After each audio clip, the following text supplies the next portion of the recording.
আসসালামু আলাইকুম গাইস।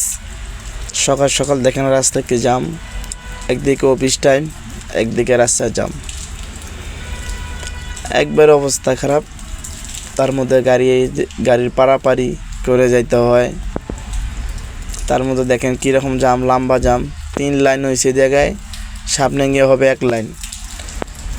এই কারণে জামটি বাইফেল থেকে একবার রপ্তানি পর্যন্ত। দেখেন এই আপাটি কেমনে শুয়ে রয়েছে, রাতে মনে হয় তো ঘুমায় নাই। আবার গার্মেন্টস টাইম, সময় কম, সবাই যাচ্ছে দৌড়াইয়া।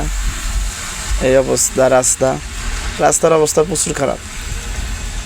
এর মেন কারণ হলো এই জায়গাটুকু 3 লাইন, এই জায়গায় এসে 1 লাইন হয়। এই 1 লাইনের জন্য এই রাস্তাটা পুরোটা জাম। 2টা লাইন হইতো তাও গাড়িগুলো যাইতে পারতো তাড়াতাড়ি। শুধু এই কারণে জামটুকু। সবাই ভিডিওটা শেয়ার করে দিবেন আর আপনাদের মতামত জানাবেন। ধন্যবাদ।